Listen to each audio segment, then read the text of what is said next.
The Frog King, or Iron Heinrich. In olden times, when wishing still did some good, there lived a king whose daughters were all beautiful. But the youngest was so beautiful that the sun itself, who, indeed, has seen so much, marveled every time it shone upon her face. In a vicinity of the king's castle, there was a large, dark forest, and in this forest, beneath the old linden tree, there was a well. And the heat of the day, the princess would go out into the forest and sit on the edge of the cool well. To pass the time, she would take a golden ball, throw it into the air, and then catch it. It was a favorite plaything. Now, one day, it happened that the princess's golden ball did not fall into her hands, that she held up high, but instead it fell to the ground and rolled right into the water. The princess followed it with her eyes, but the ball disappeared, and the well was so deep that she could not see its bottom. Then she began to cry. She cried louder and louder, as she could not console herself.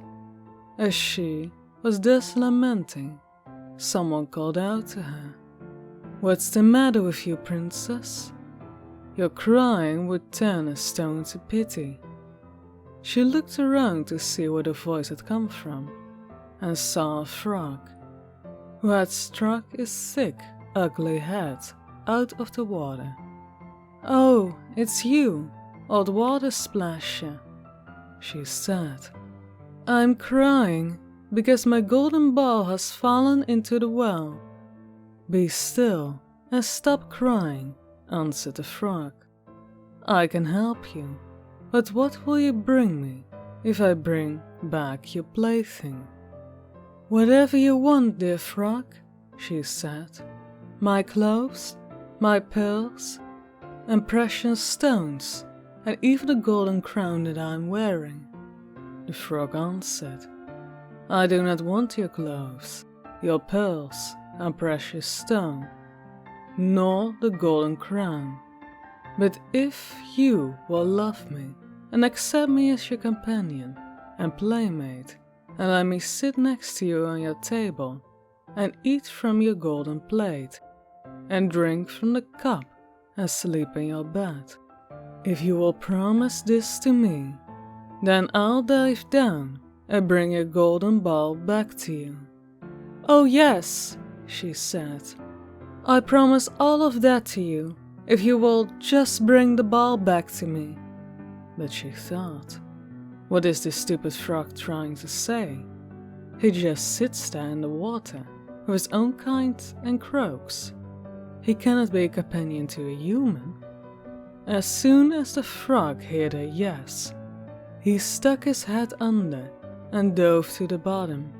He paddled back up a short time later with a golden ball in his mouth and threw it onto the grass. The princess was filled with joy when she saw her beautiful plaything once again, picked it up, and ran off. "Wait, wait," called the frog. "Take me along. I cannot run as fast as you." But what did it help him? That he croaked out after her as loudly as he could. She paid no attention to him, but instead hurried home and soon forgot the poor frog, who had to return again to his well. The next day the princess was sitting at the table with the king and all the people of the court, and was eating from a golden plate, when something came creeping up the marble steps. Plip, plop, plip, plop. As soon as it reached the top, there came a knock at the door, and a voice called out, "Princess, youngest, open the door for me. She ran to see who was outside. She opened the door, and the frog was sitting there. Frightened, she slammed the door shut and returned to the table. The king saw that her heart was pounding and asked, "My child, why are you afraid? Is there a giant outside the door who wants to get you?" "Oh no," she answered. "It's a disgusting frog." "What does the frog want from you?" "Oh, father dear, yesterday when I was sitting near the well, in the forest, and playing, my golden ball fell into the water, and because I was crying so much, the frog brought it back, but he insisted. I promised him that he could be my companion, but I didn't think that he could leave his water. But now that he is outside the door and wants to come in." Just then and there, a second knock on the door, and a voice called out, "Youngest daughter of the king, open up the door for me. Don't you know what yesterday you said to me down by the well? Youngest daughter of the king, open up the door for me." The king said, "What you have promised, you must keep. Go and let the frog in." She went and opened the door, and the frog hopped in, then followed her up the chair. He sat there and called out, "Lift me up next to you." She hesitated, until finally the king commanded her to do it. When the frog was seated next to her, he said, "Now, push your golden plate closer, so we can eat together." She did, but one could see that she did not want to. The frog enjoyed his meal, but for her every bite stuck to her throat. Finally he said, "I've eaten all I want, and I'm tired. Now, carry me to your room, and make your bed so we can go to sleep."